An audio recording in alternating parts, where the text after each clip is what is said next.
Yung one-year bar rule ng ating 1987 Constitution. Ang nakasaad naman doon, yung lower house natin, they cannot initiate, hindi maaaring simulan ang impeachment proceedings laban sa kaparehong opisyal, the same official, more than once within a period of 1 year. 1 year. So, hindi ko alam, paintindi lang sa amin kung ano yung mga crucial na ano dito, na mga petsa. Kasi nga, December 1, filed yung first impeachment complaint. Tapos, si House Secretary General Reginald Velasco, hinintay pa niya. Well, there was a delay, di ba? Yes. Hinintay yung pangalawa, hinintay yung pangatlo, hindi na dumaan sa Committee on Justice. Yung fourth was transmitted in February. So yung pag-question po, para lang without going into the merits of the case, para hindi naman tayo makotep, ipaintindi lang po sa amin yung stand nung legal counsel ni VP Sara kung paano po nila yung pinanghahawakan nila na ito po ay labag dun sa one-year bar rule ng 1987 Constitution given the dates of the filing of the impeachment complaints and when it was transmitted to the Senate, no? February na. But naiintindihan natin yung attempt ng camp ni VP Sara na palabasin na labag na ito sapagkat napakarami ng complaint.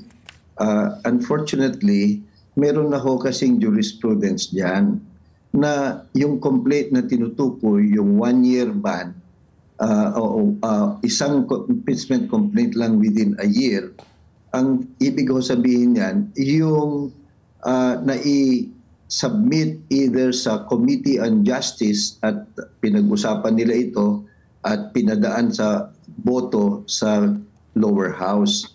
Yung mga nauna, yung mga sinabit ho kasing impeachment complaint last year, nakatatlo na ho yan, hindi ho naman na-i-refer sa Committee on Justice. Hinintay ho kasi ng Secretariat ng lower house na sabi kasi meron pang iba. So natural lang ho naman and it is wise for them, kung maraming complaint yan, tignan na lang natin lahat para i-consolidate sa isa. So tama ho naman yan. That's for efficiency. So isa lang ho ang umabot sa Committee on Justice at hindi na nga ho dumaan dun sa paghihiring sapagkat mismo ang House plenary by two-thirds vote, one-third vote lang kailangan, two-thirds vote na nga, pinirmahan nila yung pang-apat na complaint. Yun ho yung complaint na tinutukoy kung titignan natin yung provision and isang complaint lang in 1 year. So wala ko namang pinabag. Sa Constitution din ho kasi, pwedeng yung complaint dadaan sa Committee on Justice o pwede rin yung complaint diretso na sa plenary at pagbobotohan nila. Yun ho ang ginawa ng House. So yun ho yung sinubmit ng February na hindi inaaksyonan ng Senado. So medyo mahirap ho na sabihin na more than one complaint na yan sapagkat defined na ho kung ano yung ibig sabihin ng filing of complaint. Meron ng jurisprudence yan. Paliwanag lang natin, yung jurisprudence, Attorney Cayosa, correct me if I'm wrong, yung jurisprudence na binabanggit, kapag meron ng decided case, lalo na ng Korte Suprema, may ruling, parang law of the land na, ganon.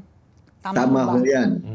Sa ating konstitusyon, yung mga desisyon ng Korte Suprema na naging penal na ay yan automatic part of the law of the land. So unless yan ay babalik ta rin nila, yun ang batas. Kaya nga pag tinatanong nyo kami mga abogado, siyempre yun ang aming isasay. Kasi but of course, kagaya ng ginagawa ng mga abogado ni VP Sara, siguro kaya nga inakyat nila sa Supreme Court ito para baka sakaling magbago isip ng Supreme Court o kaya merong compelling reason for them to change an earlier jurisprudence. So far, wala ho naman. Hindi pa ina-action yan.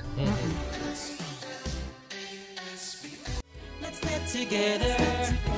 Sunday 25. Sunday 25.